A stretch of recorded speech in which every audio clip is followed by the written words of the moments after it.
Okay, we're good? All right, welcome everybody to the June 24th Manawatu Board of Zoning Appeals meeting. We can all face the flag.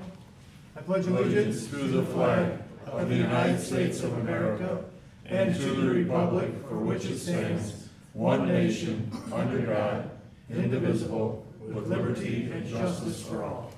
Thank you. We do have can we have roll call, please? Mr. Kremke? Here? Mr. Erickson? Here. Mr. Hauser? Here. Mr. Mallinger? Here. Okay, Mr. Wagner? Here. Oh, I forgot you, sorry. We do have a quorum. Consideration of minutes from last month. I do have one thing we do need to change, and that is on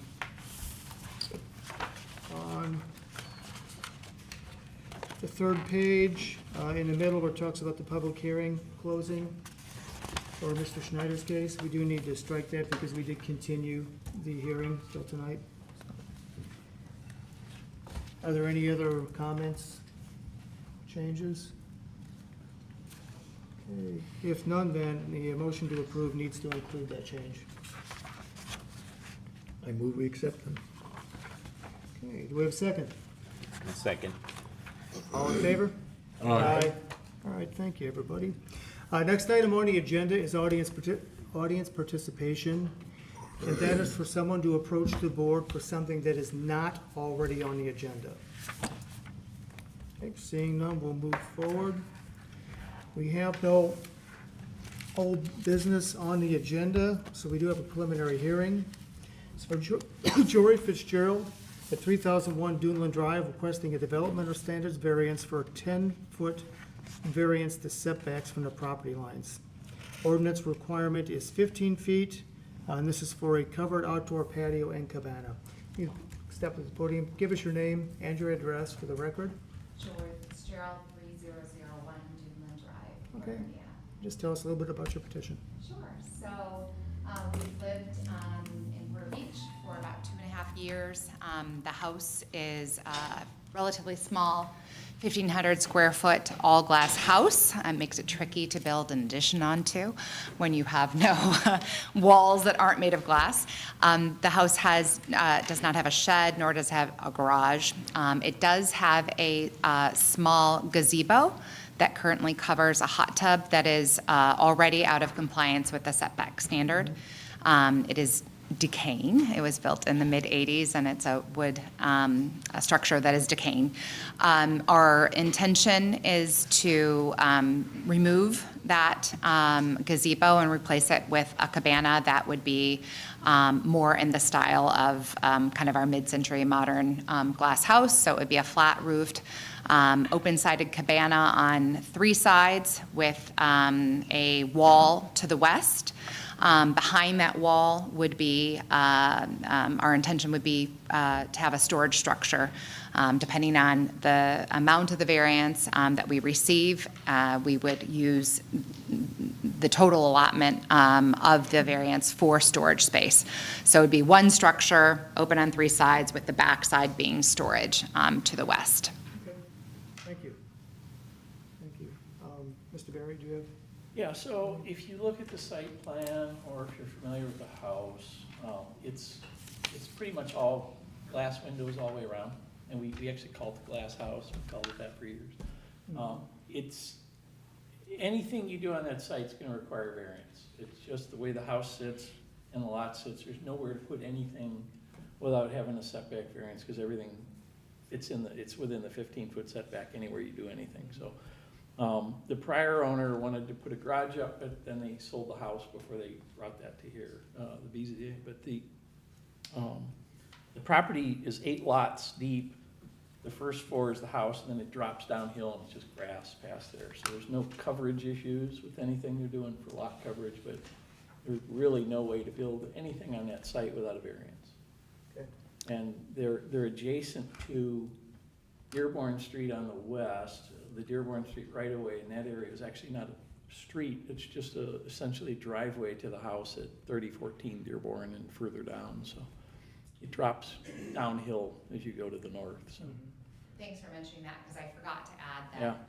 that while we're asking for, I think, a considerable setback, the distance between our house and the house that would be impacted to the west is quite significant because of The Dearborn. whole right of ways there, yeah.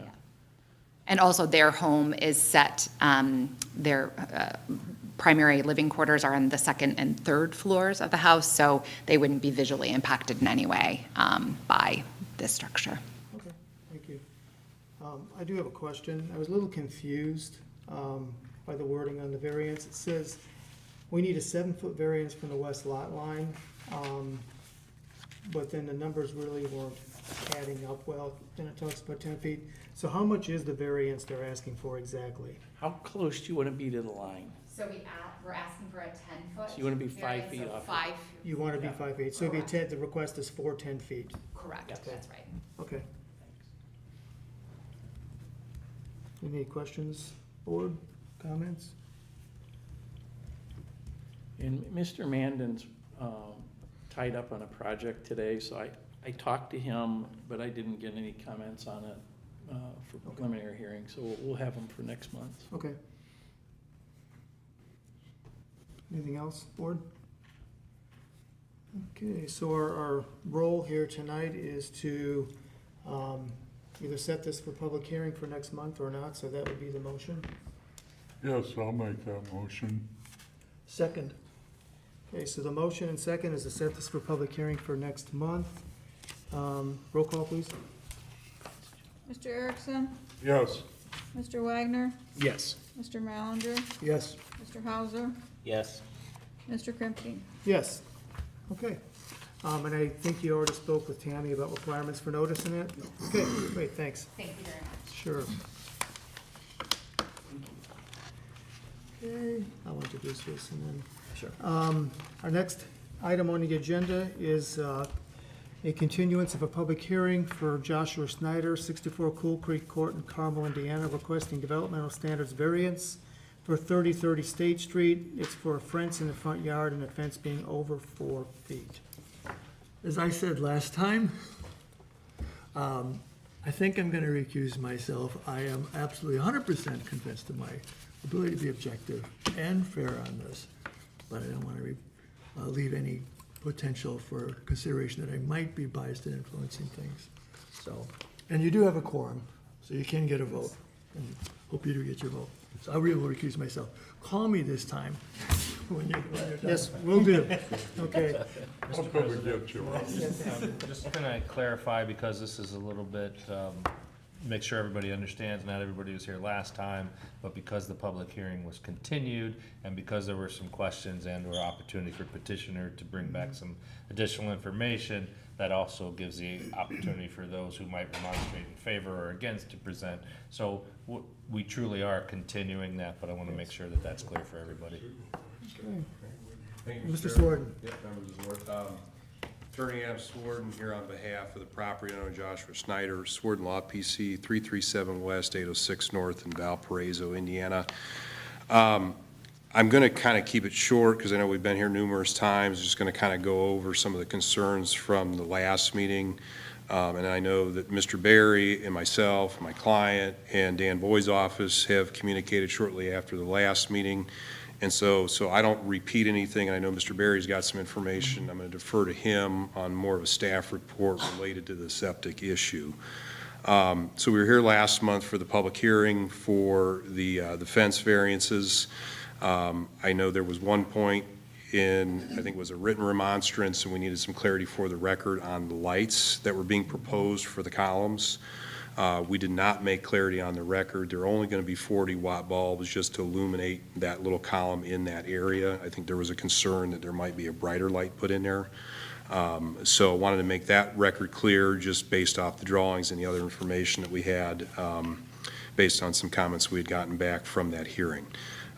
With that, the only update that I have, and I don't know that it's any new information, is the issue over the septic and being inside the 10-foot state guidelines. I even have had a conversation with Mr. Boyd's office since the permit's been issued. They don't require or mandate we go down there for further review or inspection, so his hands are kind of tied. They're not going to make an issue out of that. So at this point, the only thing I can add is there is going to be, and I think it's actually open now, with the State Health Department. My client has been in contact with them, as have I, for comments for revisions to the design manual. And they are specifically interested in homeowners in this area that have lots like my client that are all sand, because they run into this problem consistently with encroachments, or as Mr. Boyd's office has stated, we've got a lot of folks up here with cistern systems, and when those fail, his only option right now is to basically, it's not condemning, but you lose occupancy and you have to go on pump and treat. So my client, in an abundance of an effort through this process, is going to be providing public comment back to State Health Department so that they can look at a reduction on impact to setbacks in that regard. And if anybody else is here that's got a lakefront property where you got concerns because all the lots are small, this is a good thing. And it gives Mr. Barry and it gives Mr. Boyd an easy opportunity to address issues that this case has kind of presented. So with that, I'll defer the rest of my time, any staff updates from Mr. Barry, and if you guys have questions for me or comments on any of those discussions that he doesn't pick up, I'm happy to answer them. All right, thank you. Thank you. Thank you. Yeah, we will do the public hearing first, and we will resume the public hearing. I do have a couple letters to read, but before I do that, is there anyone in the audience who wishes to speak in favor of this petition? Anyone in favor? Gone. Anyone in favor? Okay. Is there anyone to speak in opposition of this petition? Anyone in opposition? Last call. Anyone in opposition? Okay. Seeing none, I will read. We have received 2 letters to read into the record.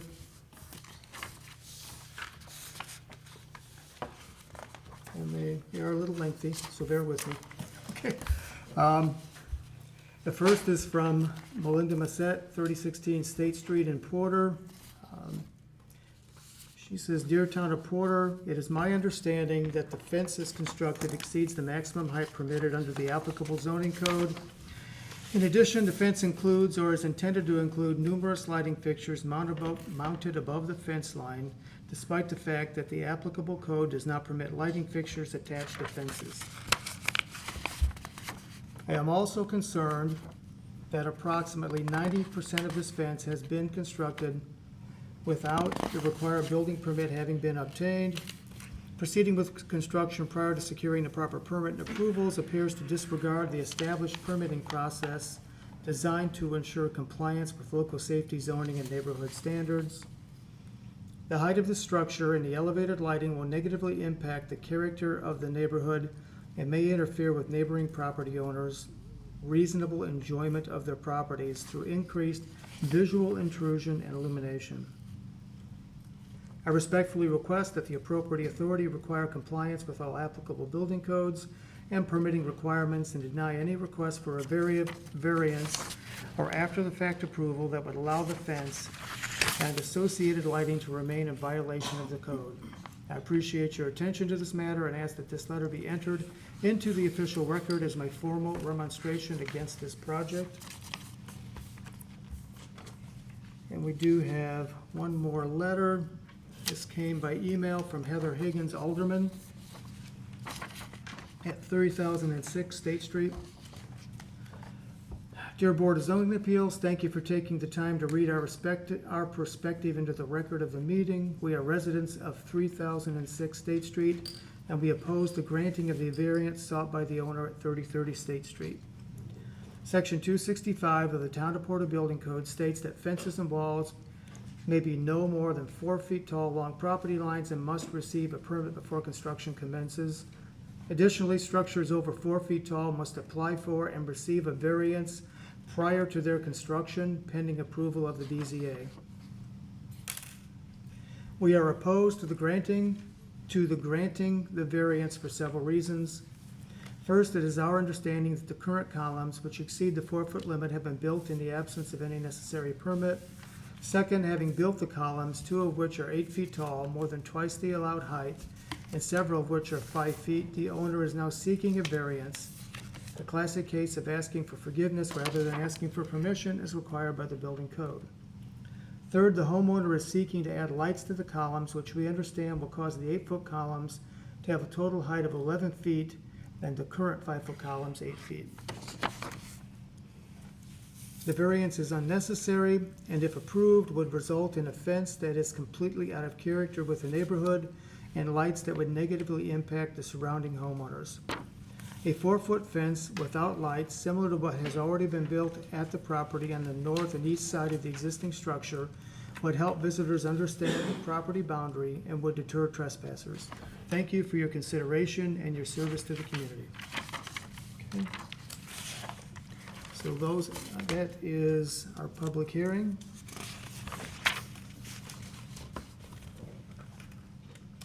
Is it appropriate, Mr. Attorney, to close the hearing now, public hearing, or just leave it as it is? And Well, I think. I know he needs to respond, Yeah. right? Sure, I'll be brief. A lot of his comments are the same that we had at previous public hearings and meetings on this issue. The two tall columns are ones that currently have the gate on it that are directly in front of the home. So the height of those from a visual impact, can't see through the house, so that's already established. Same thing with the remaining columns that are on the east side of the doorway. And then you have several columns down the east lot line that are on that dune that's elevated above street level. And I think we kind of looked at the visual photos last time of that visual impact to neighboring property owners, and we're right at level of walk-up for decks and things across the street. So from our standpoint, visual impact, if any, is minimal. We've looked at the renderings and the pictures and the images. Everything between those columns is going to be glass panels, basically frameless, with the only other structure that's going to be going in is potentially either a wood or a concrete base to kind of sit and support those. And the reason for this is, again, that whole public safety issue and the fact that everybody thinks that this is part of the parks property or the town property because it looks like a civic building and we're constantly dealing with trespassing. So really the need here, in addition to the variance for the setback and the height, which I'm not going to get back into our read of the town code, I don't agree with that position, you know that, and we've, I think, clarified the lighting issue, and I don't know anybody in here that would use a 40-foot watt bulb to illuminate their living room. So with that, I'll defer to Mr. Berry on further update on the septic aspect. Thank you. You have anything, Mike? So after the last meeting, I talked to Dan Boyd at Porter County Health, and I mentioned in the last meeting, their review of our stuff is any permits we send down there, typically it's a new house or a remodel or something like that. It is not a mandatory review, it's a courtesy. So Mr. Boyd said if I don't send it to him and he's not gonna review it, he's not gonna respond to what's done so far. So basically, their position at this point is they're not going to do anything with his permit. He said Mr. Schneider's responsible for his septic, and if he has any issues with it, he knows he's responsible for it, so. Okay. That was their position on that. Okay. Appropriate time to bring up one other issue, and then we'll open it up for board questions and comments. There was a situation, I forget what day it was here, May 24th.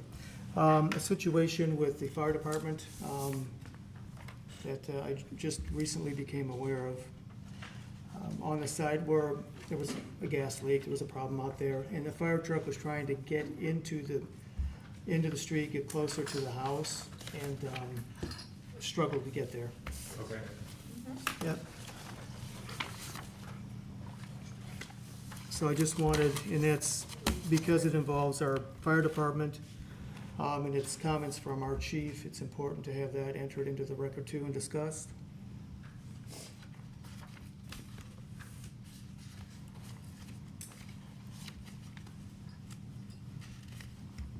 Okay, so this is basically in regards to the fact that he still has the one work van that's been out there, the panel van.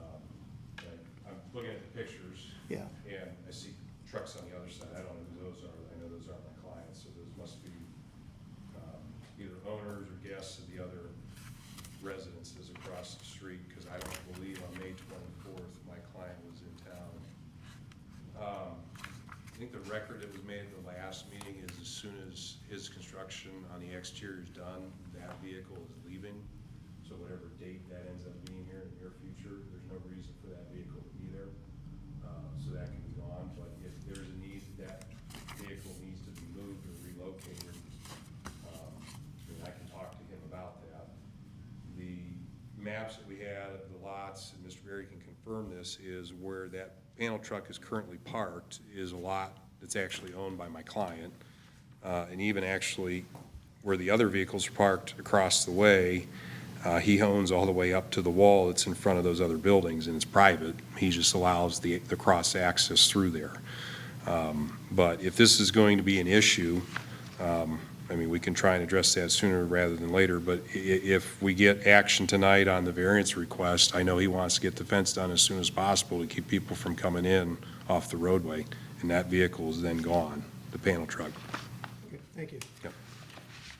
Does that imply that he was there? It did imply that, yes.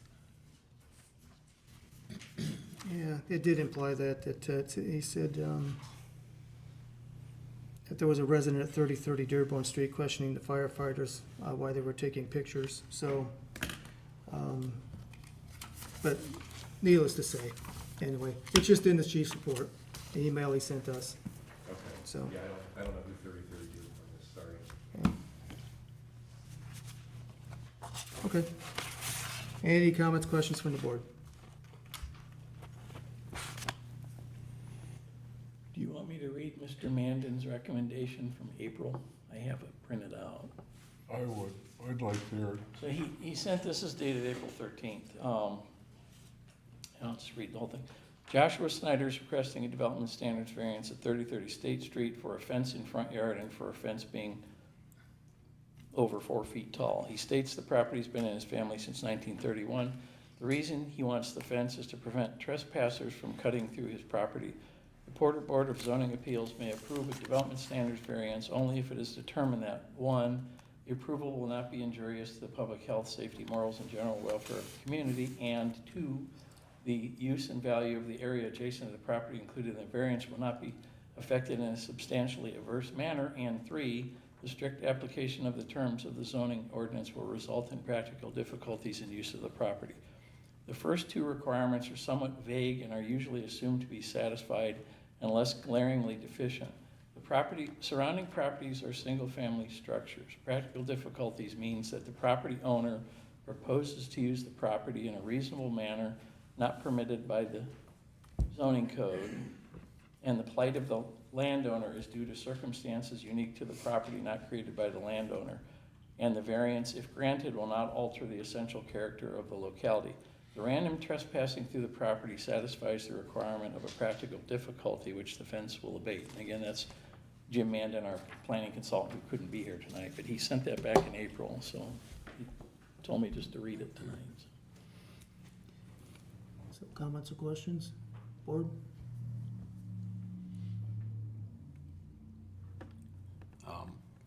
I think if we do grant the variance, we need to do something with that truck. We need to have something in there about getting that truck out of there. It obviously caused problems with the fire department. It looks worse than the fence. Looks like it hasn't moved in a while. That's something you do. But we can't. Who would be, it would be the police department if it was, to put up a no parking sign or something, right? It's private property. Oh, it's private property, oh. Yeah, It's private property. It's not a public street. it's not public. Gotcha. Before we go further, can we make sure that, for the record, make sure that public hearing's closed? Yeah, public And hearing. then maybe let Mr. Sworden off the hook and let you have some discussions unless there's some conditions or good. other things, All yeah. right, so we've closed the public hearing. All right, Tammy, say 5:53. Okay, you can sit, stand, whatever you want to do. Okay, all right. Because I have a Yeah. whole file here with things, so It's depending on what easier. questions are, I'm just gonna stay up here. Yeah, yeah. We've had a lot of comments about the lights, you know, and I understand that the lights are there for safety, so people see the columns at night and all that, but there might be other ways to illuminate the columns without making them taller or having a light statement on top. So that, while the intent is good, perhaps the lights on top aren't the best way to do it. And they do have lights that will beam down. That's, when they put in the parking lot there, we demanded that they, That's not how they're shown though. pardon? That's not how it's shown on the drawing though. It's No, like I this. know. Yeah. That's what I'm saying, is that there is a way you can do it. There is, Well, and Mr. President, maybe it might be appropriate to, as you're having discussion and you're deliberating, to have a little more specificity in exactly what is being asked for. Even though there was an amended petition and we've talked about this ad nauseum, it is important to make sure that you're clear on exactly the height of the variance that's being asked. So, you know, there's been discussion, I don't know to be true, whether that ends up being 11 feet, 5 feet, so that the extent of the height variance, the extent of the setback variance, as well as, the fence in the front yard is the obvious part, right? But Okay. the rest of it, I think, want to put a number to those so that it's accurate for either way with your decision. all right. But just if you can give us some clarity then? Yeah, on sure. The So shorter, the taller columns and. in the original submission, there was this photograph there that shows what the fixtures are that would go on top of the columns, and they're primarily open. And then all that happens is there's a 60-watt bulb that goes in there. So, you know, this isn't like another concrete structure where the dimensions that are on the drawings for the additional height are completely enclosed, kind of like the building. So they have an open concept. You only have the first like 6 to 8 inches at the bottom, and then the little decorative cornice at the top, which matches the architectural style of the reclaimed materials on the building itself. And then you have a 60-watt bulb that's in there. So that's what is being proposed, that was in the specifications. I think kind of, you know, if, What number does that take it to? And as you're doing that, and sorry to interject. Sure. It's just for clarity purposes, either way, is, one, what is the total height? Because that's what the variance, right? Not the Right. decor. And two, you are, and I know that you'll have an explanation, but you've mentioned 40 watts and 60 watts, and it's important to know if that's LED or not. And obviously, the board, whatever your decision, if you were inclined, for instance, to approve it, you can also put conditions, so just because they're asking for it, doesn't mean you have to give them, or you can put conditions on lighting, or you don't have to approve it all, right? So I just want to make sure you understand the options, but before all of that, I think it's important that they get to tell you exactly what they want. yeah, so knowing what the aesthetic is there with lighting, it's not LED. So, and I know when you do a 40-watt LED versus a 40-watt incandescent bulb, there's a difference in brightness significantly. It's about double, if not more, and especially on light temperature. So knowing what his design aesthetic is, it would be a 40-watt regular bulb that would go in there. And again, it's just to illuminate columns, and more importantly, on the front, where people are going to be parking, and we have that gate to illuminate there.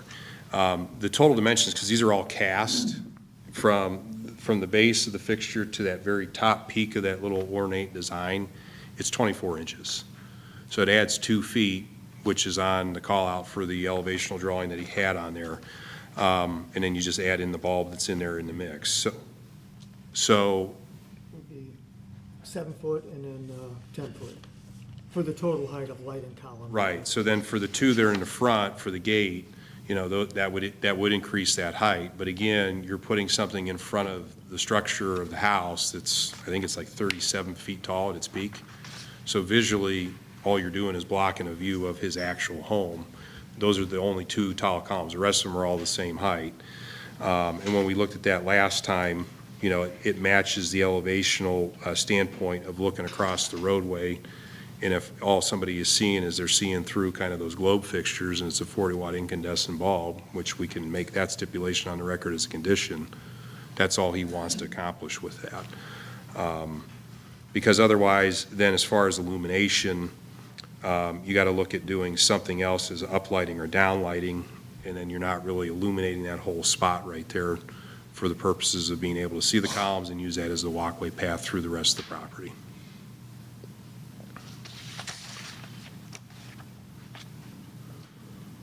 Anything else, board? Thank you for that, by the way. You're welcome. Thank you.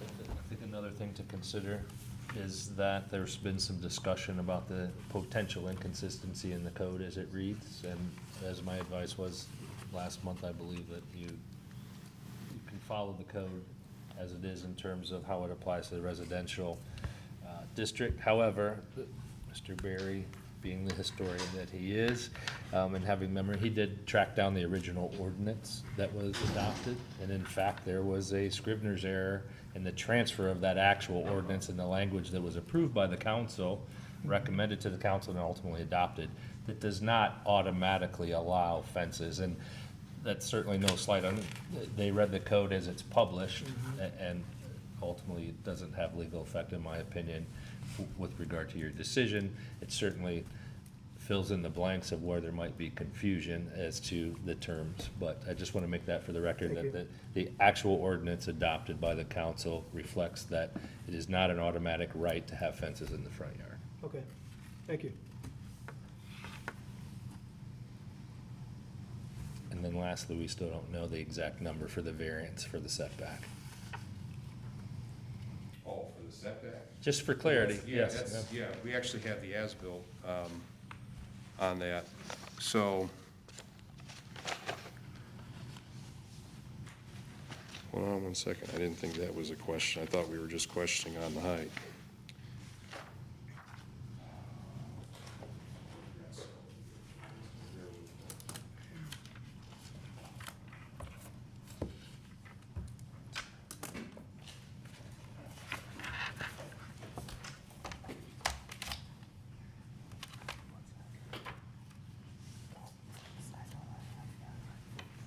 So where his property line is, and actually probably the best reference here is going to be this drawing, just for visual sense, because the aerials don't really do it justice. So we have the utility pole that's there. That's literally on the property line.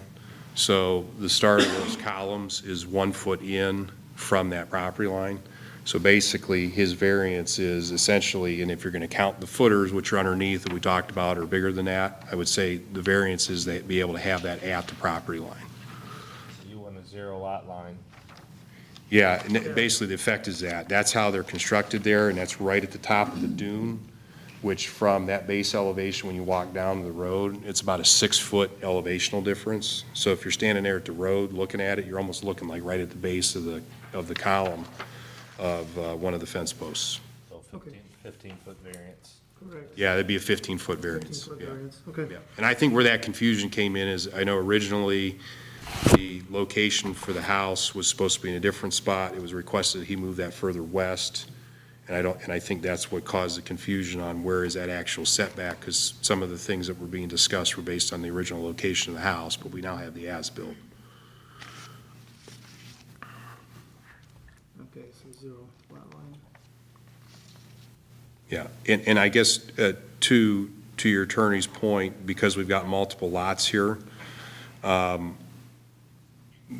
side yard issue only comes up on lots 5, 6, 7, 8, and 9. So lot 10, which is that last 25 feet, which is kind of the center point of where the roadway's at, where we were talking about the fire truck earlier, over to where the landscape wall is for the adjacent property. That's what you're going to essentially be okaying, is that zero lot line. Okay. All right, thank you. So lot 10. Go over the lot 10 thing, Sure. just on the Yeah, side. so this is comprised, they're all 25-foot lots, so you have Lot 10, which is where the roadway is, it goes all the way up to the edge of where the block wall is for the property to the south. Then you have Lot 9 that encompasses a portion of that parking area, and also a portion where the fence is at, and then his front yard. Lot 8 then gets you into the remainder of the front yard where most of the septic is at, before you get into the front face of the home. And then, of course, 6 and 7 are primarily covered by the home, and then Lot 5 encompasses part of the home in the backyard. But they're one legal lot, right? They are, Yeah, so- but for clarity, because we've had so much discussion on in relationship to location, and we've been talking about these different lots, it is all one property. Yeah, so at the end of the day, it's a zero lot line, 15-foot variance. Yeah. Varying, front, varying the side. heights, varying heights of, for the fence, Yeah. up to 10 feet for the two middle, for the two middle columns, right? For Correct. lack of a better description. So they're 8-foot columns with 2-foot light fixtures. Yeah, We could Well, it's write- 10 6 foot, plus yeah. 2 I feet. mean, I mean, we could, Either way, it's a variance for height of that fence, so I think it's most appropriate to, if you were, either way, to look at it as a 10-foot columns there, and what's the other average? 8 foot 7 the foot, rest. yeah. 7, other right? column. Yeah. 8 foot with Or They're, 8 foot, wait, they're 7, I think, right? They're Well, there's 5 feet. 6 and 2, they said. 5 and 2 and 8 and 2. Well, 5 and 2. Well, I don't know, because there's this thing on the top here. Is that a foot? Yeah, so the tall ones, the main structure before you get to the cap, which is 7 inches tall, is 96 inches. But that's measured from where the footer's at, so then you of course have ground. So a portion of that is underground. So, I mean, what I would just say is if you approve it, it's 96 inches plus the 24 inches, so that would be what? 100 or 20. 120, yeah, so 120 inches from base to top, and that's only for those two in the front. And then the detailed dimensions we have for the smaller ones is they are a 60-inch base with a 7-inch cap, and then you add the additional 24, so that's 67 and the 24, so that'd be 84 plus the 7, so 91 inches.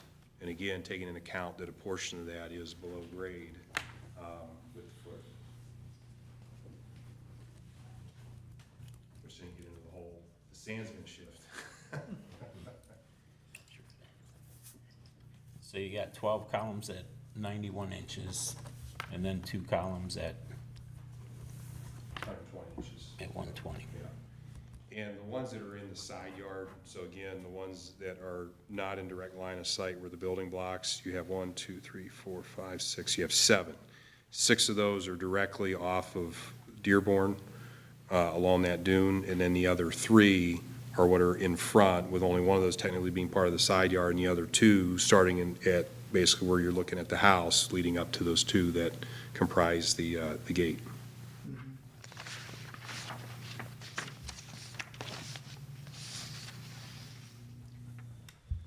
Anything else?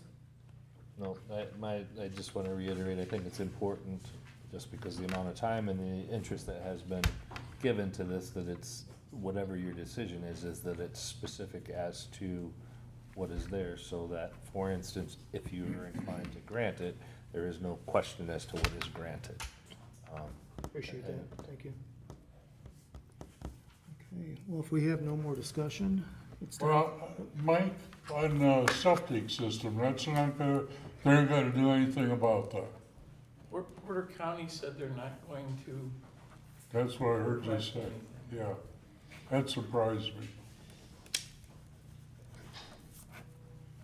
Can I chime in on that, just to, because the question has come up? The issue is this, it puts Mr. Berry in a quandary, because he cannot issue, ultimately, let's say you decide to pass it. My opinion, if he comes to me, is he can't grant a permit that's illegal. I think these things are concurrent jurisdiction, so that it's, unfortunately, the county is not stepping up and doing their part, if there is anything to be done, and they've already indicated they don't see a problem, and it's their issue. So that, one of two things is going to happen if it gets approved, or it can happen, right? You can make a decision and not have any requirement. You could make a condition that they get some form of clearance to present to the building commission from the county or state level, right? Because that's who the county takes their dictates. Or when Mr. Berry issues a permit, he's gonna put a condition on it and require it, right? Because even though they say it's a courtesy, he needs to be satisfied that the building permit is in compliance and he's not doing something sideways. And unfortunately, it is a little blip in, if everybody were working together, right, this wouldn't happen. If it was new construction, likely not gonna happen. You know, the nature of how this is going down is, but my advice is always gonna be, and of course you guys are free to do as you wish, despite my advice, but there needs to be something to protect and ensure that the town is doing what they're supposed to do. And again, they've made every effort to communicate with them. The county right now is just turning its head, and that's all right. You can only do what you can do. You can't force the county's decision on how they act or do not. Okay. If they're ultimately okay with it, that's fine. You can just mandate to make sure they're in compliance and that they're not sideways with the county. But our issue is granting something that we know there may be, that we think there may be an issue with in the septic. Sure, and I think from our discussion purposes, you shouldn't get caught up in trying to enforce, but you can make a condition that they have a release or otherwise appropriate communication from the county or the state, the state. Okay. If, like I said, if you were inclined, and if you don't do that and they come to a permit, Mr. Berry it's gonna do the same thing. Okay. Okay, anything else? How far is this setback from the front? Is that also 0? 0.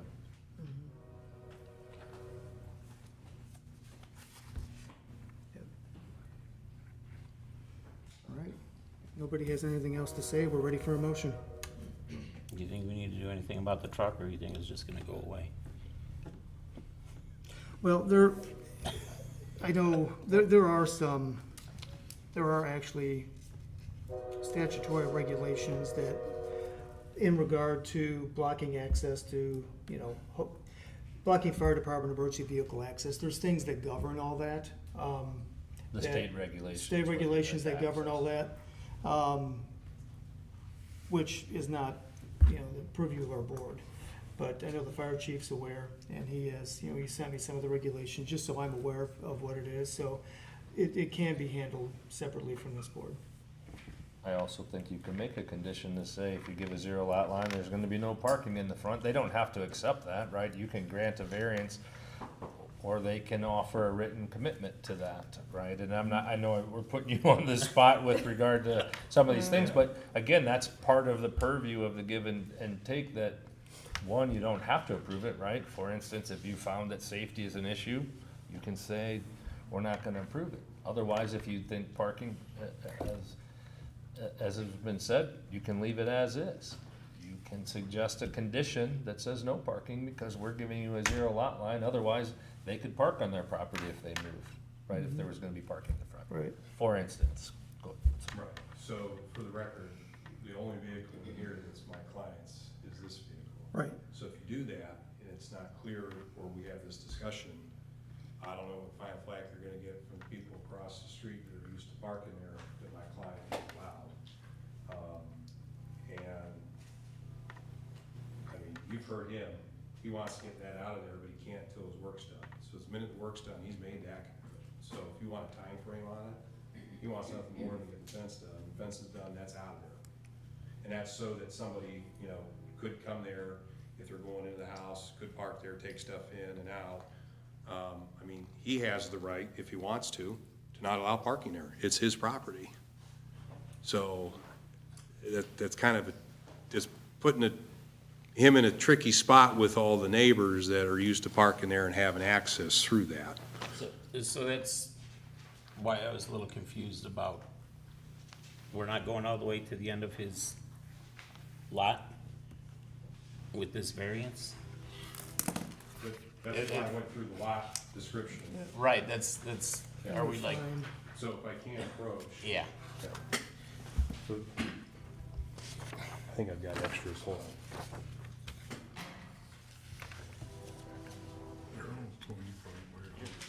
No, this is where that truck's at, this is where other people are parking. The truck is right here.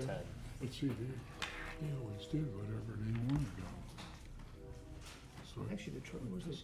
The truck's gotta be on lot 9. it's first with this instead of us having, No, here's the house. why do you Yeah. have things to evil? If we go by the rules, we can approve it. I have nothing against the guy. I want to see him get out He's there. saying that the I property. don't feel comfortable. I'm not trying to influence that. Yeah.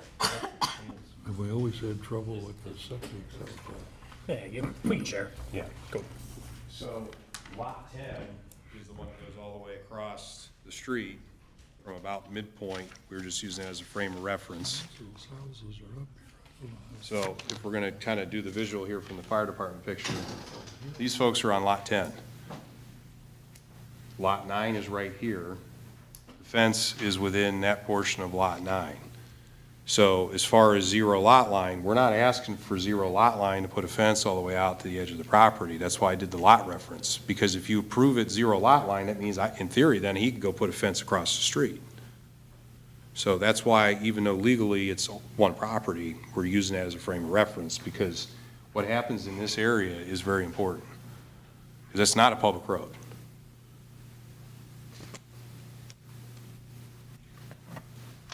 So if that's the case, and this is for you, Mr. Willoughby, just so there isn't any misunderstanding in the future, the variance for the fence would specifically apply just to the lot break of the subdivision lots that the fence is on, so there's absolutely no question later. Can we do that? Yeah, I think that's right, is that you can make that reference so that's on there. The issue becomes whether that's a setback issue, though. If he owns all the way to 10, he has more than 15 feet, no? It's a front yard though, right? There's, No, I get that. was it 9 and 10? The Yeah, two southern lots. Yes. 9 and 10 aren't combined with the other 4 lots. They're not. Separate lots. Well, that's So what there's it- a hard that's- lot line in there. Which is between why all of I asked the question of Yeah. whether it's one legal lot. It's not. them. It's not. It's 2 separate lots. Okay, and so the fence is essentially on lots 5 through 8 and a portion of 9, correct? Correct. Okay, I mean, I think the easiest thing is, it's obviously you have the as-built where it currently sits, that works. That's what he wants as far as the layout. It works for ingress, egress. Just a matter when you have parking on both sides, does that issue present itself? So I think if we condition on the as-built for what we're calling the front yard of that lot. all right. He dimensioned 30 feet from the house, so he's located where he wants to put it. That's the dimension, That's probably the easiest. easiest way to do it. yeah. 30 foot from the house? Yeah. All right. Okay, that's what we'll do. And that takes care of any confusion later. On lots 9 and 10, okay. So the side's a zero lot line? Well, we're gonna go by what he requested, and that's 30 foot from the house. No, but the side is a zero lot line, Yeah, side yard is zero. zero. Yeah, And then 30 feet from the house for the front setback. yeah.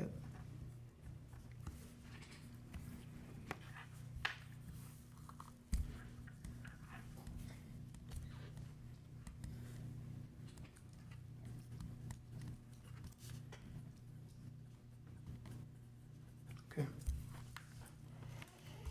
Need any other clarifications?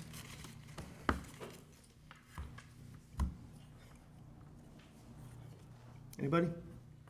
Okay. No. Let's move forward.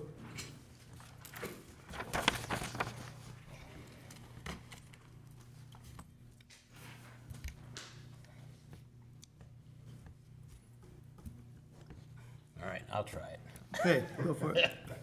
Okay, I make a motion that we approve the variance to allow 12 91-inch columns, including a 24-inch light fixture, 2 120-inch columns, including a 24-inch light fixture. The side variance would be a zero lot line or a 15-foot variance on the side. And then the front would be 30 feet from the house for the setback. And also, any lighting fixtures for the lights should not exceed 40 watts, regular, incandescent, or an equivalent LED. Move the truck for good measure? Huh? Move the truck for good measure? That- I mean, How about the septic? Do you want to approve on that? That he get something from the county? we can include that he A septic release. gets a septic release. Yeah, I'd like to add that. Okay. I'm okay with not putting anything about the truck with, Okay. especially if it's gonna leave once this is done. Can you include in their direction then, if approved, to give me direction to prepare written findings for adoption at the next meeting? Yes, Okay. That's your motion? that's my motion. Do we have a second on Henry's motion? I'll second. You got all it, Tammy?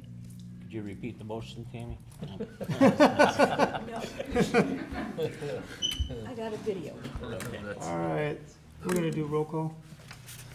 Mr. Erickson, Yes. Mr. Wagner, Yes. Mr. Hauser, Yes. Mr. Kripke, No. Okay, Need that. well, looks like you had success. But I'll take that. And then we'll do findings next month, so. Okay.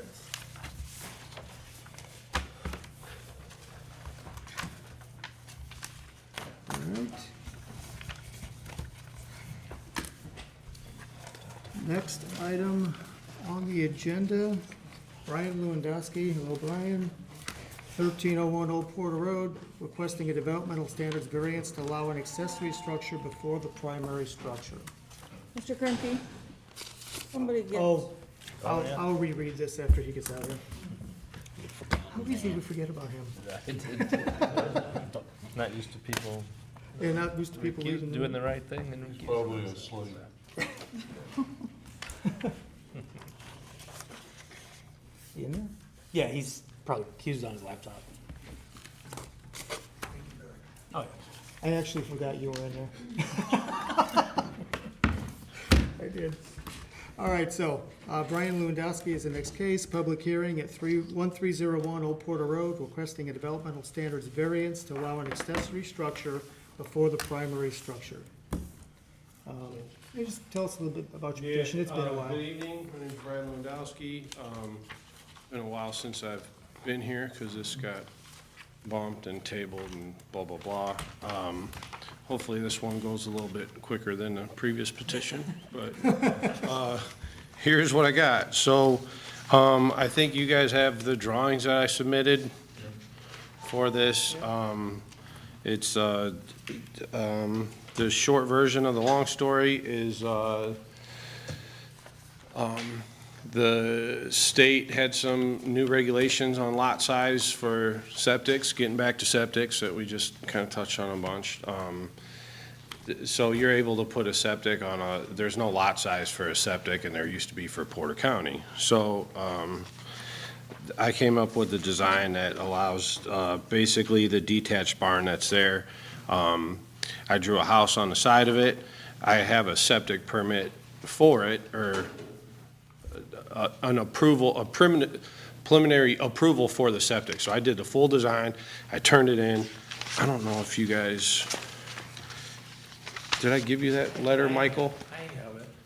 Because, yeah, so I have basically, if the subdivision gets approved, I can go pick up the permit tomorrow. So it was contingent that the subdivision and blah, blah, blah. So, yeah, so I had an Exhibit B, which kind of was a description of the project, which I'll just read so everybody's on the same page. Accessory buildings, this came up, the time of construction. No accessory building or structure shall be constructed on any lot prior to the time of construction of the principal building in which it's an accessory. This accessory building is already there, so hence the need for the variance. I'm unable to subdivide the current lot because there's an existing accessory structure on the portion of the lot that I want to split. Town of Porter's ordinance does not allow an accessory structure to be on a lot without a primary structure. For me to continue with the minor subdivision process, I'm requesting the developmental standards variance to the code listed above to allow an accessory structure on the lot without a primary structure. This will not be injurious to the public health, safety, morals, general welfare, because the proposed lots and improvement will meet the requirements set forth by Indiana Residential Code, Town of Porter, and Porter County Health Department. The area adjacent to the property will not be affected substantially adverse manner because the proposed project will meet all requirements set forth by Indiana Residential Code, Town of Porter, Porter County Health Department. This essentially will be another house on the road. The strict application of the Town of Porter zoning ordinance will result in a practical difficulty because I'm unable to split the property because the accessory structure is existing. If the structure wasn't there, I'd be able to split the property without variances. This parcel will stay as is and function as is until the permit is pulled for a new home to be constructed. This can be a condition to the BZA that they put on the property. Basically, I can't sell the property without a house being built on the property. My intent would be to start and finish the project in the required residential permit timeframe without any extensions. So hopefully that kind of That brings helps. everybody Yeah, into the thank loop. you. And that was all submitted to you guys, I think. So, are there any questions? We'll open up the Okay, public hearing, that's and fine. then we can discuss after that, sure. Okay, so it's 6:25. Just want to note that all the notices and Yes. everything are in order, so. We're good? Okay, thank you for that. Okay, we're gonna open the public hearing on this petition. Is there anyone in the audience here to speak in favor of this petition? In favor? Last time, anyone here to speak in favor? Is there anyone to speak in opposition to this petition?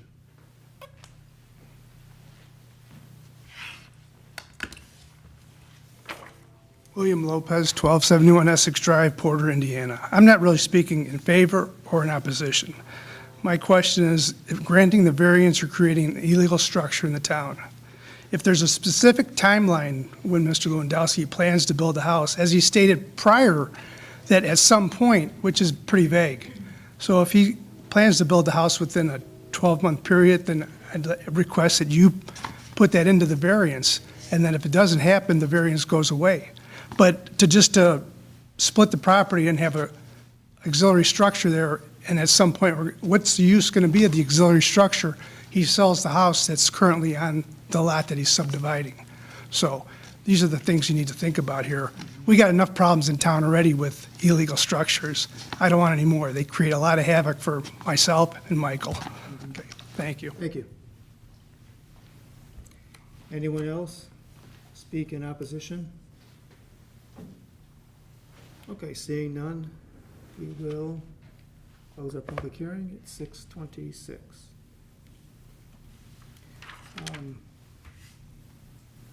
Would you like to respond to Mr. Lopez's comment? Yeah. I'd like to thank Mr. Lopez for his comments. I think maybe he was somewhat, my intent is to build it within a 12-month timeframe from when I apply for the permit. So it's not just to build it within, start it. I won't do it within a 12-month process. So like, it'll stay as is until I apply for a permit, if that makes sense. So like, let's say, I apply for a permit 3 years from now. All I'm saying is I'd build it within the required time frame of the permit process, which I believe is a year. 18 months.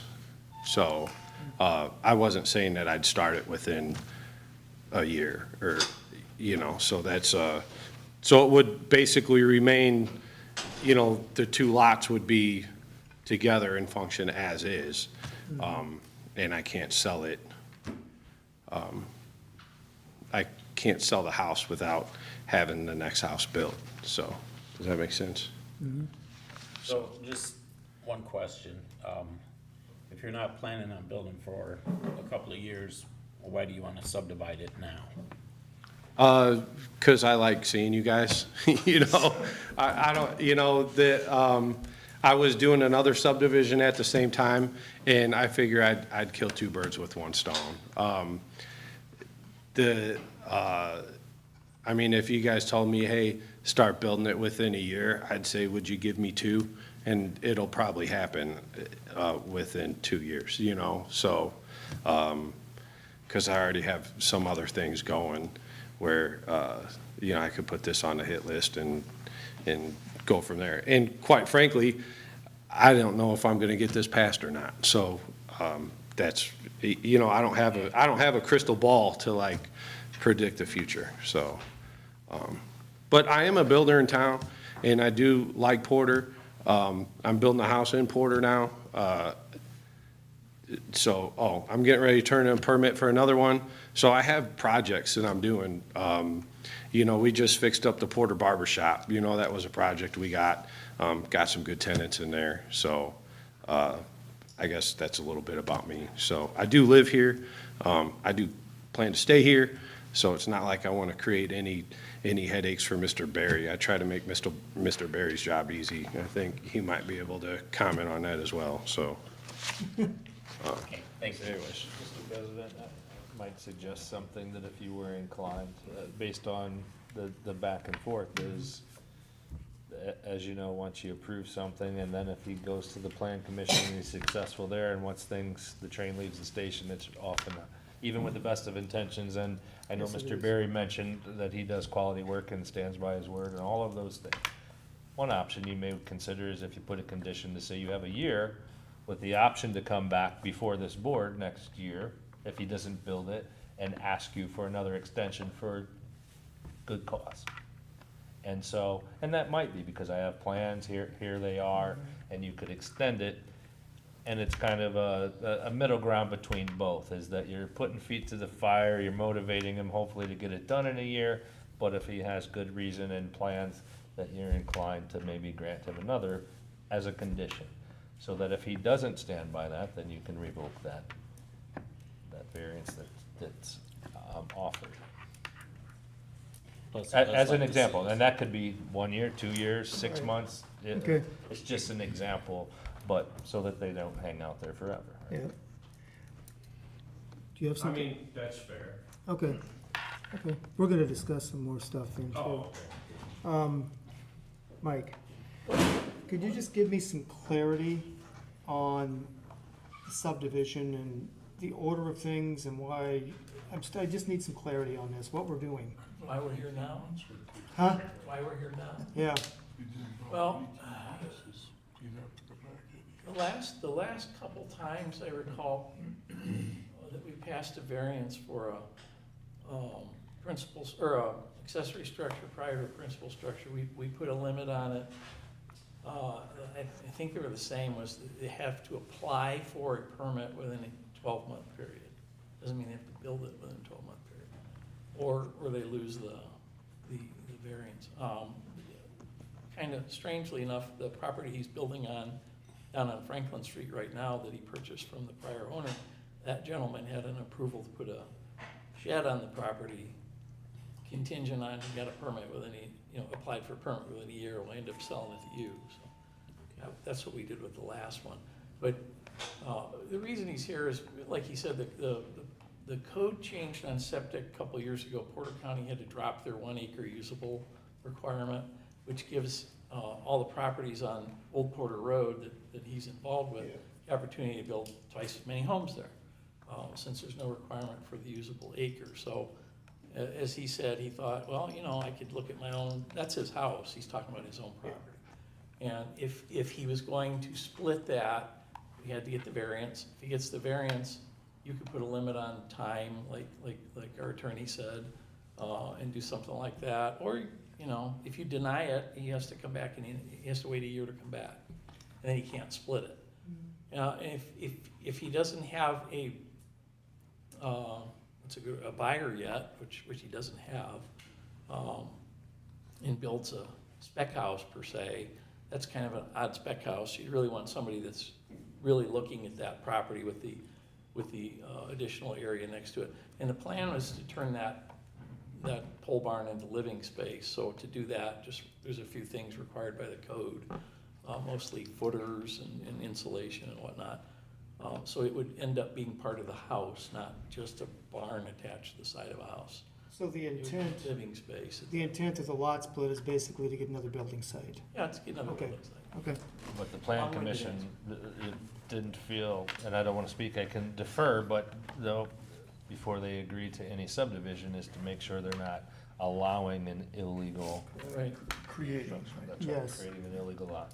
okay, And Brian's very good at following directions and doing things by code and doing things like that, and, as opposed to some other builders we've had issues with.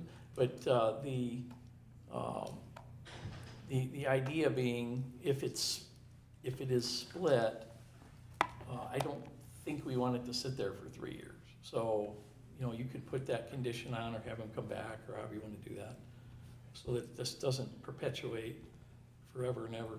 And he's gonna own it, you know, the entire time, so it's still gonna be his barn on his property that he owns. It's just gonna be split. But he can't sell it that way, and that could be part of the requirement, I suppose. You can't sell the property with that building on it and just walk away, because then we'll end up with exactly what Mr. Lopez said is an illegal structure, so. Is there a way that the variance request can get tied somehow in deed, that it shows up in title work or something? You could require as a Recorded. condition it gets recorded. Yeah. And I want to add one more thing, and I'm not advocating for any position, right? So I always want to make sure that's clear. As it was mentioned, that if you deny this, he can't come back for a year.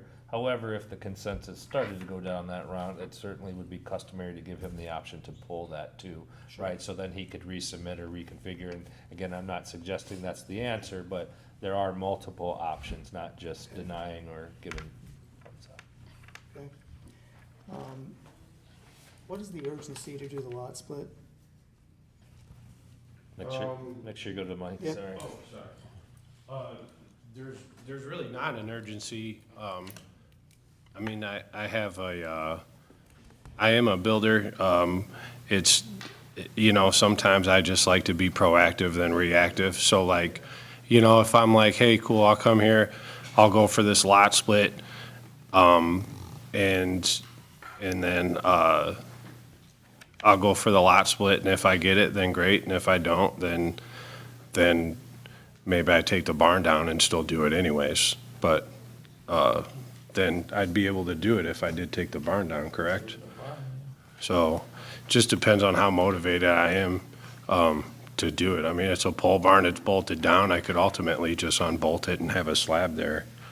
And not come for a BZA variance, correct? So, I don't know. I mean, I guess that'd be something I'd have to weigh out if I'm not successful here, you know, so, but yeah, so. Okay, thanks. Any questions? I want to make a comment. Oh, I just want to add something real quick, Rob. Sorry, Mr. Mandan didn't provide any recommendation yet for this. Okay. I don't have anything. Thank Okay. you. I just want to make a comment. There can be some difficulties with applying, you can sit down. Oh, okay. With applying for variance before you need it. But that's a much better thing than after you needed it, so. Oh, yeah. But to comment too on what Mr. Berry said, in order for me to get a septic permit, I have to have a full set of drawings of the house. So I have a full set of drawings of the house. I could probably turn in a permit by Friday. And, you know, I have all the paperwork for it. I have the site plan. I have the, well, I guess the subdivision wouldn't be approved. Yeah, so all I'm saying is if this gets approved and the subdivision could be approved, I could ultimately apply for a permit in probably less than 2 weeks. Because I have all the paperwork for it. So. Any questions or comments, gentlemen? Just, my thoughts are that, you know, I don't know that we need to get them to apply for 2 weeks for a permit, and, you know, if you have other things going on and stuff. Sounds like you got this on your radar that you wanna do it. I think maybe if we put like a year to apply for a permit, you know, something like that, that gives him some time to, you know, finish up some of his other stuff. In Porter. Well, I don't. Yeah. I agree. I'm prepared to make a motion if the president would entertain it.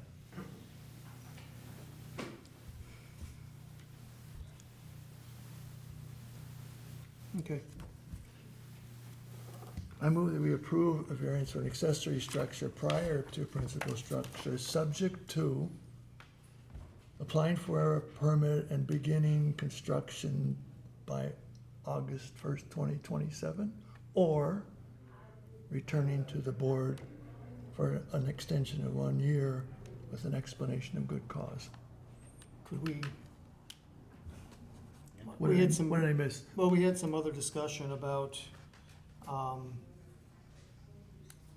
and you can help me out with this, but some other discussion about having the variance recorded so it's tied to the deed, and something about the set property not being saleable. We can say you can't sell the property, but it can still be sold. and Well, then let's we're- call that a written condition, right? He's offered that, Yeah. so that, and as part of this, so the answer is on both of those, yes, you can make those conditions, Right. that the findings and decisions are recorded. And I can work with him prior to next meeting, if that's your inclination, to have a written commitment that to that effect. Yes. And I think ultimately we want to make sure it's contingent on successfully getting approval of the subdivision, Mhm. and then with direction for me to provide findings and commitment next month, for consideration next month. Agreed. Good with that? Agreed. All right, do we have a second on this motion? I'll second. Okay, roll call, please. Mr. Erickson? Yes. Mr. Wagner? Yes. Mr. Malinger? Yes. Mr. Hauser? Yes. Mr. Kremke? No. Okay, there you go. Mr. Kremke, you're a hard one to please, aren't you? Tonight I, I'm joking. tonight I am, yes. Tonight I am. Can you please tell folks on the Yeah. plan commission, we will have it after this is done? Yes, yeah, I know a lot of people are here for the plan commission. We have 2 more public hearings after this, so I'm not anticipating they're going to take as long as these others, so we'll move forward as quickly as we can. You probably don't have time to go get coffee, so just hang tight. Okay, so next item is Dennis and Renee Heinlein, 2800 Wabash Avenue, requesting developmental standards variance to allow an accessory structure without a principal structure for a pole barn that's 24 by 34. And just state your name and address. My name's Renee Heinlein, I live at 2800 Wabash Avenue. My husband and I bought the property behind 2800, 0 Boston Road, and we've been clearing out lots and lots of trees, pulling vines, poison ivy, all that good stuff. Well, he would like to request a developmental standards variance to allow an accessory structure without a principal structure for a pole barn to put all his stuff in. 32 by 24. Okay. And I gave you, or submitted, a picture of what it would look like, and hoping that we can do that, move forward. All right, thank you. Sit. Yeah, you can sit down. If you need to respond, I'll let you know you need to respond, okay? All right. Okay, we will open the public hearing at 6:42.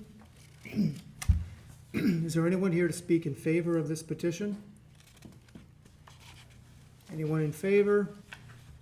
All right, gone. Anyone in favor? Anyone to speak in opposition to this petition? Opposition? Opposition? All right, seeing none, we will close the public hearing again at 6:43. Mr. Mandan, or Barry. Sorry. And I don't have any comments from Mr. Mandan. So in 1993, the Heinleins requested a vacation of half of a 14-foot alley. They were granted the vacation of that 7 feet for part of their septic. Their house is right at the corner of Roskin and Wabash. North of their house is an apartment building. North of that building is the septic for the apartment building. They have subsequently purchased the property to the west of them on the opposite side of the alley. when the alley was vacated, the proper procedure for vacation of alley is half to one side and half to the other. It wasn't done that way. So there's a 7-foot piece that wasn't vacated to anyone, and now they own the property. So that procedurally going forward, we really need to vacate that other section of alley, but since that's a little more time-consuming and problematic having to run through the council, I suggested they do this variance. So their practical difficulties, essentially the alley vacation wasn't done properly. And then we will pursue that after this to get that cleaned up. Okay. It's just gonna take longer than this process Right, would, right. so. I did neglect to ask about public notice. Notice is sufficient. Thank you. Good. So that's why we are. There's no setback variances or anything. It falls within setbacks. Plenty big enough property. It's not covering too much property. Slightly built into the hillside, so the north wall is gonna be a concrete retaining wall, probably halfway up or something like that. And it's gonna match the house. Everything they've ever done there has been tastefully done and matches their house, so I don't foresee any issue with how it looks. Okay, thank you. Questions, comments from the board? Anybody? Anything from our attorney? I think a couple considerations because of the nature, and unfortunately because of history, this wasn't done as it should, so we might want to consider, based on comments that you've already received of, you know, you have an accessory structure built and then what happens, right, is perhaps consider some conditions that that property won't be sold unless there's a primary structure. That's one that you could consider. Two, that if that is ever vacated, that these properties be combined into one legal lot. Good idea. So that in the future, if they want to expand or build on them, that they have to go through the subdivision process and break them off, so that we're not gonna have these piecemeal buildings. And again, that's, if you're inclined, you don't have to do any of those, but in terms of consistency and not allowing things to be sold off, and if that gets vacated, obviously that cures a lot of problems, right? And then you could also have a condition that the findings and decision get recorded for this as well. Very good. Very good. Everybody hear all that he said? Okay. All right, any other comments, any discussion, questions for the petitioner? Okay, And before you move forward, I do think it's, because we threw out a lot there, and that's not things they were asking for, that it might be appropriate to see if they have any issues, because if they were, and that were to change your mind, right, that might create a dialogue that if they say, hey, we don't want to be bound by any such conditions, I just want to give them an opportunity to make sure that they understand the ramifications of that, right? Because it could change what your deliberations are too. did you hear everything he said and understand it? I don't understand. You can come up front. Okay. Basically, it's a protection it's for you and it's for the town too, the same thing that we were talking to Mr. Lewandowski about, but those properties that the pole barn's going to be in don't get sold separately. Oh, it wouldn't. But we're gonna put these protections in place if you agree to them, okay? And one of those is when the alley's vacated, that all the lots are combined into one parcel. So they're still not separate pieces. Yeah, that would be one condition. The other would be, Recording. If they sell it, they have to create a principal structure first, right? If you're inclined, so if they decided not to go for the alley, the vacation, and they wanted to sell that, and because it can't be combined otherwise, right? right, And then recording any findings. yeah, so we would have findings that get recorded. You know, part of the process is, we call them findings of fact. You filled some out. After the meetings, we complete those, and then they become part of the record. But part of that would be in the findings that this, help me out again, Chris. Well, ultimately, these conditions are gonna make sure that you don't build a pole barn and then sell it to somebody else, and now they get to have a use there that wouldn't be allowed, right? And then it turns into a repair shop or something that isn't, somebody backdooring into it. And I have no reason to question you, and first, I just wanna make sure ethically, I'm not your attorney, I'm not giving you advice, but I'm trying to explain the thought process behind these is famous last words though, right? We would never do that, and then something happens, right, and it does happen. So with this, there is no, in the future, what happens is Mr. Berry, now he's, you know, his successor in 10 years is gonna have to try to sort out what happened, and this way the record is clear, something will be recorded, and your mandate will be clear on what you're allowed to do. Sounds good to me. Okay, all right. All right, so, are we ready for a motion? I think you are. Well, I can't make it. I make a motion that we approve as written, that it be combined to one piece, and that, we allow them to build this pole barn. They're great, they take care of their house, that's for sure. I know they're gonna take care of the pole building. All right, so we had conditions. And a condition being that it's combined into one property. I think that the conditions will be as discussed, so just to make sure we're on the same Okay. page. That they can't sell it Right. unless a primary structure is added to that accessory structure. Okay. That they be combined if that alley is vacated, that other half, into one legal lot. And that the findings and decisions are recorded. Recorded. You good with that? That's fine. And instructions Yes. for me to work to Thank prepare you. For findings. the findings, yep. Second that motion. Okay, we have a motion, we have a second, can we have roll call? Mr. Erickson? Yes, Mr. Wagner? Yes. Mr. Malinger? Yes? Mr. Hauser? Yes. Mr. Kremke? Yes. Okay. There you go.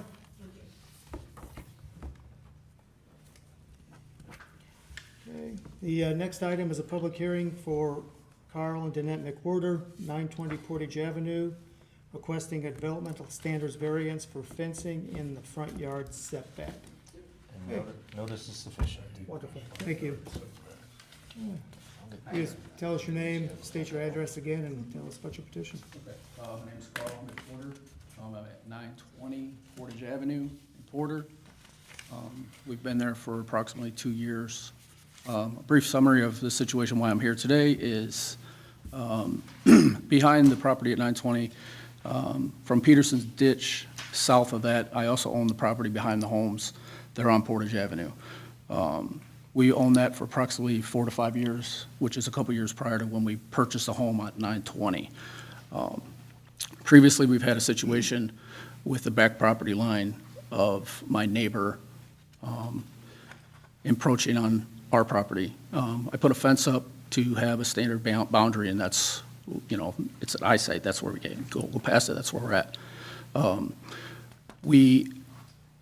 After that, probably about a year and a half later, we purchased the property at 920, which now makes them our neighbor, which is fine, not a problem. The situation that came about now is that I've noticed by looking at property lines online, trying to see exactly where my property line on the middle of our homes is, I noticed that they were probably 8 feet more mowing, fertilizing, and using it. And so what I did was I went to Doolin Survey, I had a survey done. In that time frame, the survey company put stakes up.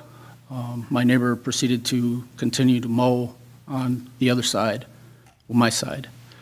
They were explained that those are stakes done by Doolin Survey. They are that's the property line. I think Mr. Berry, I've talked to him several times about the situation, and I believe he's even talked to the neighbor. My understanding is that the neighbor told my wife that the property line is crooked, and he's not going to honor those. So I believe he talked to Mr. Berry about that, and they decided that that is the property line. So I do have a permit for a fence from the back east side of my lot to the front of my house.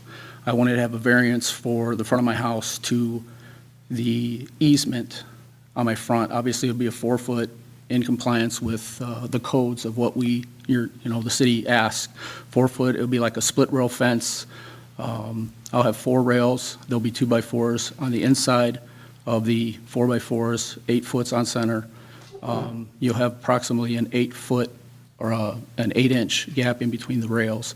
I talked to Mr. Berry about it, and, not impeding sight is an issue, so that's why I tried to go with that type of a fence, so that wouldn't be an issue. Currently, right now, there is an issue, I've talked to Mr. Berry about it already, with some drainage pipes running on my property that are actually on my property and flooding my side yard, which is from my neighbor's house too. So I believe that with a distinct barrier, we can eliminate some of the problems that we're having currently. That's why we're here today, so, Okay, thank you. sure. Thank you.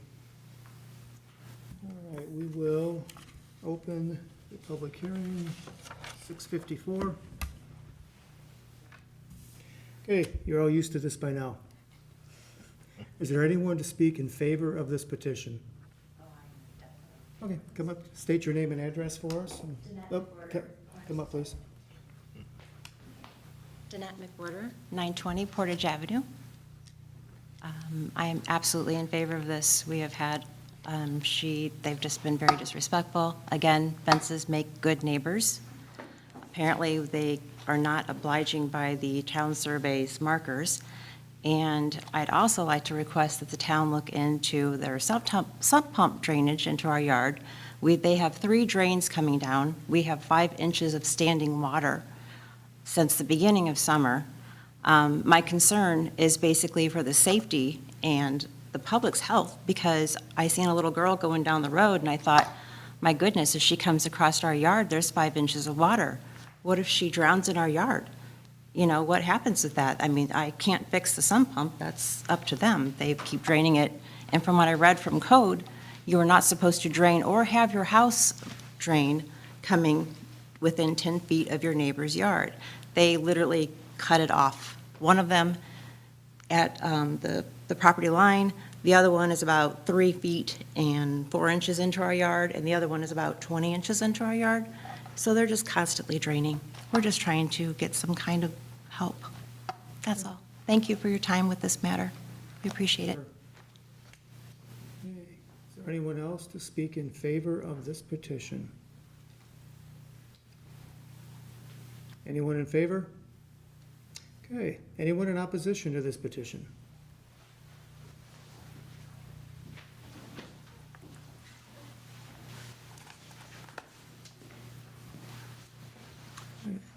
My name is Douglas Light. I live at 910 Portage Ave. I'm the neighbor they're speaking of. They bought a property behind us. We were unaware of that. We mow back there on our line. They put a fence up because they didn't want us on their line. But to put up the fence, they had to come onto our property while we weren't there to do it. Now, we weren't making use of the property back there. We weren't doing anything back there. We went on vacation, we'd come back, 3 small branches had fallen over. And his wife had come over, banging on her front door, went ballistic on my wife, wouldn't let my wife speak to her, didn't know what was going on with the property. And we found out it's 3 branches fell over on her property or something. She thought we did it purposely. They put up a fence. We've done nothing but mow on our side. The fence was loose last year, falling down where I couldn't even mow my property. They have not talked to us about any of this. We've not talked to them because she went ballistic on my wife. All she has done is yelled and screamed at us. So I went back there, I put some tacks up there to put the fence back up. She yelled that day till she found out what I was doing. She was okay with it. Now, this property on the left of us that she's saying that we're flooding with our lines is not true. We have 2 different sump pumps, one in the house and one out, that drain over, that come on the property line. The contractor put them there. We didn't know that it was across the line, and I talked to Mr. Berry when he was telling us about the property line, said I would take care of them when they got the fence up. And from my understanding, at that point, there was no problem with that. Once they put fence up, I was going to cut it and bring those drains up. We don't get that much water to flood their property like they're saying. I have a photograph of the property they're talking about. May I show that to you? There's no way my gutter drain and 2 sump pumps could do that much damage. That property is flooded ever since we've been there. So you can see how much water, it goes the whole length of that, and it has for years. And I would think Mr. Berry could attest to the water standing there during any time in the summer when we get these rains. That brings it. It's nothing to do with my sump pumps. So. Did you guys want to see that? And as far as going on their property, the neighbors that lived there before, we would go up to that water line as a courtesy. We'd mow over there so he didn't have to bring his rider through it, and they were just fine with it. They have moved in, like they said, 1.5 years ago. We've been doing the same thing we've always done. They've never said one word to us about going and doing that. We thought we were just doing a courtesy. They put up the property stakes, they had a survey done, put them up. My wife and I were out there mowing. I got another picture I need to show. So my wife did step over the, well, I don't even know what's on the property line. It was on the 11-foot back set to mow around the bush that we have there. And I'd like to show this to you. So we've had this little tree out there forever, and from my understanding, that's on the 11-foot setback. My wife walked around the side of the tree to mow there. And that is when she was on her front porch screaming and hollering at us. Our house was crooked on our lot, that we had no right to step over the line, and they had never said a word about it. My wife stepped around to do the bush. Other than that, we have stayed right on our side of that line. And my understanding, they want this variance to put another fence up all the way up the line. We see no need for that, because we are not going over that line. And as far as that water goes, there's no way our water does that. I never seen water come out of those. They're there, and when I talked to Mr. Berry, I said I would cut those off. When they get the fence where they want it, I'll cut them back. But I don't know where they're putting their fence exactly and what they want done. They have not once come over and talked to us in a civil tone. And I've had nothing to do with the husband, so I have not had any issues with him, just the wife yelling and screaming. She yelled and screamed that day. My wife stepped over. We both wore hearing aids, couldn't make out what she's saying. I asked her to come over. She wouldn't do that, to speak to us civilly to see what the issue was. But since we figured out that they had the objection, we have not gone across that line at all. We see no fence for another fence coming up that line to be a hindrance in our neighborhood. We really don't have any of that in here. We have one across the street a few doors down. It's a split rail that was put in, I think it was grandfathered in, if I'm correct on that. It's been there so long. Other than that, we don't have any fences coming up the frontage. And like I say, I see no need for it. My wife and I, we've tried to stay away and stay on our side on everything we do. We're very cautious about what we do. But as you can see in that picture, there's no way our sump pumps could put that much water on that property. And we're willing to cut those lines back. We cut the gutter line back, and from my understanding, he didn't have an issue with those other lines being on the property. That's what I was led to believe. If that's an issue, I can cut those back and take care of it. But that's, like I say, I've not seen any water come on them the whole time I've lived there. Thank you. Wait, you'll have your turn, but it's not right now. Okay. We will. Any against? Hmm? Any else Yeah, anyone else against? My name is Charlie Barabal, and I live across the street at 951 Portage Avenue. And I think the board can appreciate, I really don't want to get involved in neighborhood disputes. And my view is that dispute has nothing to do with the matter. I think the matter is a variance going to be granted for this fence or not? My view is that the sight line down the street should be maintained for safety reasons. Now, I'm in a difficult position because the fence that Doug referred to, that's already there, I've been maintaining. I'm not sure it's my fence. It could be my neighbor's fence. We'd have to do, find where the lot line is. And that fence does go to the street. It's a very low split rail fence. So I don't really have an objection to the McWhorters building a fence up to the stakes that you guys referred to. I would like to see that fence to be almost invisible. Again, for safety reasons, and there aren't any other fences in the neighborhood but the split rail fence I described. So if they could make that fence invisible, practically invisible, maybe lower, maybe a 3-foot fence, then I'd be perfectly fine with that. But again, as far as the disputes between neighbors, that's not my matter. So I have no comment on that. So, thank you. Thank you. Is there anyone else to speak in opposition? Anyone else in opposition? All right, seeing none. Well, wait, before we do that, I'll give you a chance to rebut. May I just show you a video that I took this morning? Because I personally walked my line and to show you the drains, and I used a tape measure.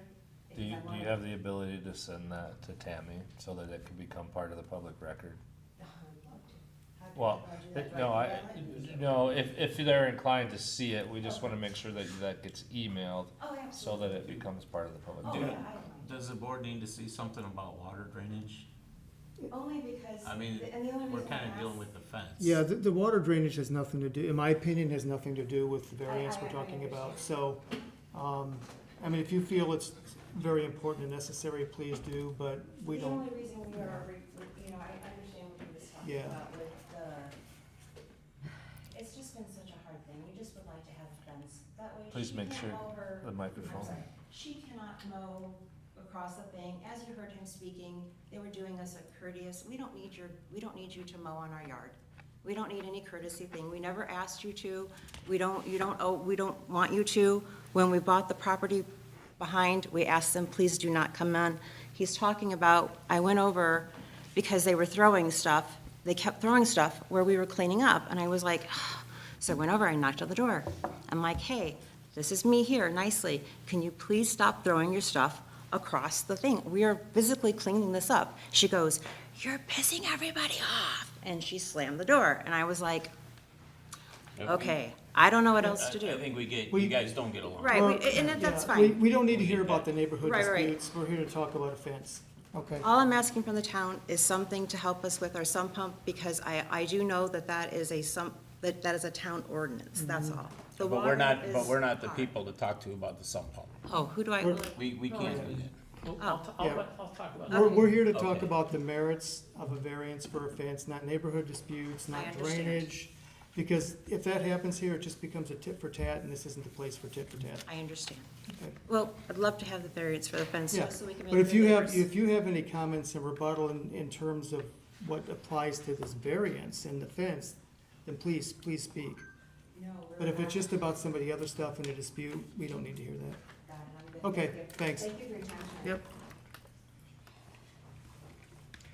Yep. I guess we should close the public hearing. 7:08. Mr. Berry, Yes, someone was. oh, do you need to speak? Oh, Yeah. so strike that. Strike that? Yes, sir.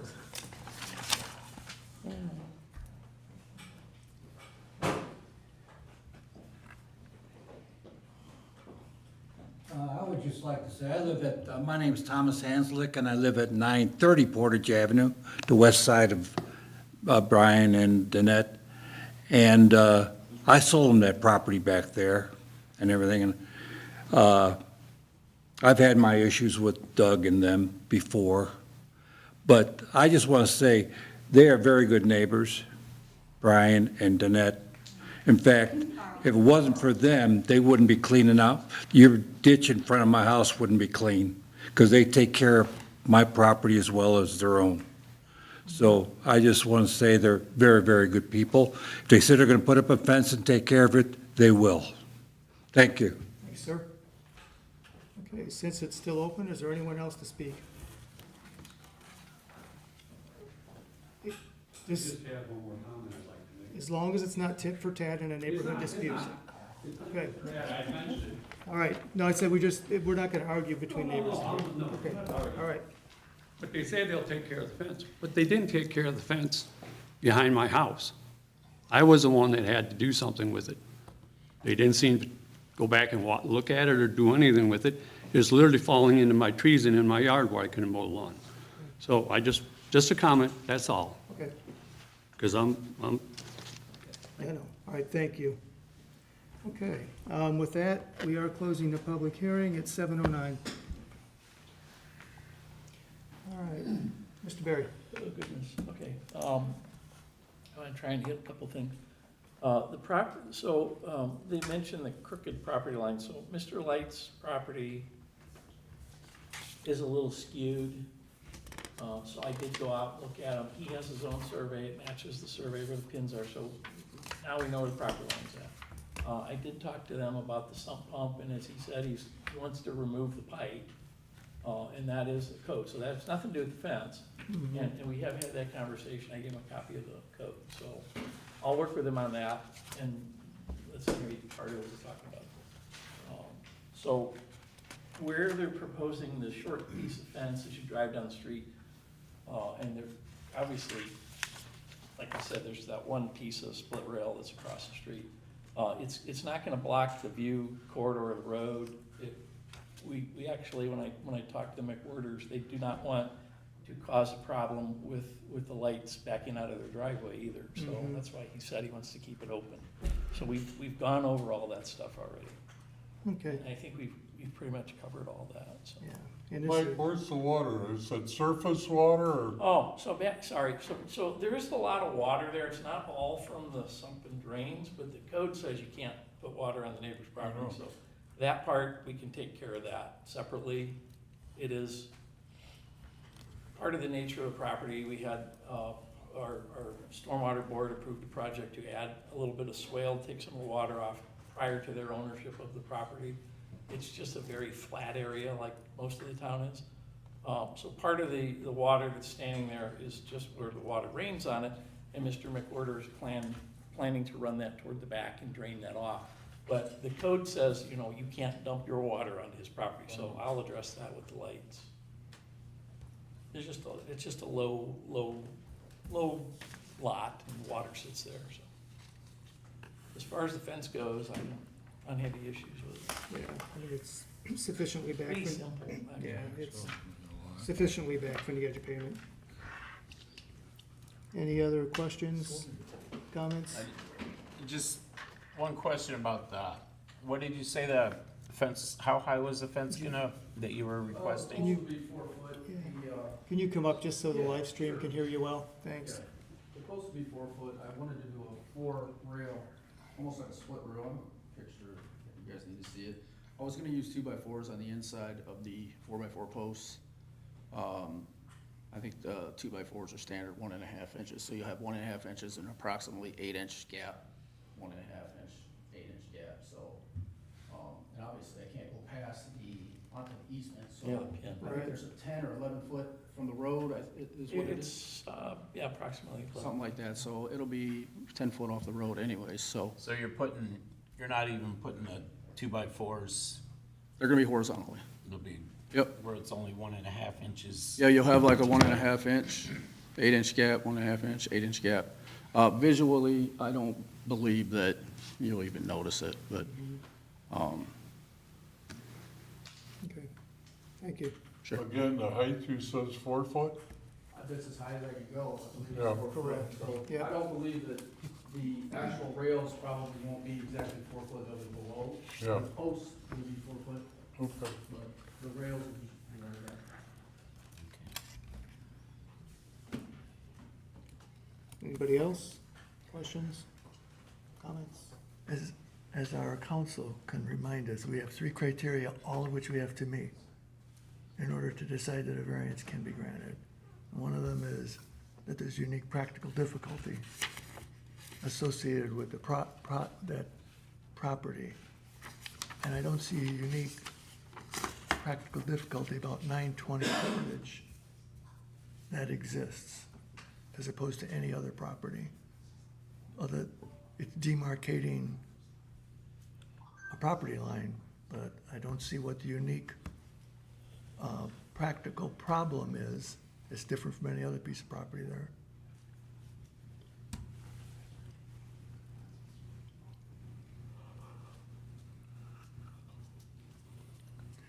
Council, do I have that right? We have to meet all 3 criteria? You have to meet all 3. We have to be able to articulate it? Maybe someone else can articulate it. I tend to be in agreement that number 3 isn't satisfied. 1 and 2 are fine. 1 and 2 are fine, yeah, but number 3 really isn't satisfied, especially if it can be resolved with some other barrier or some other means. Anybody else?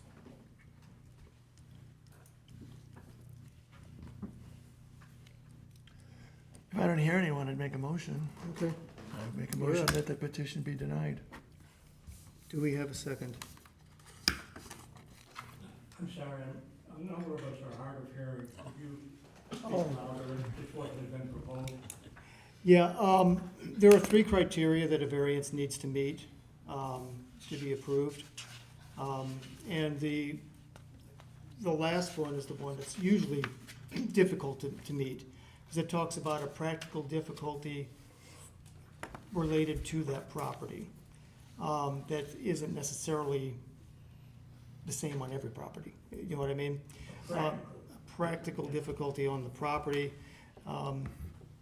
And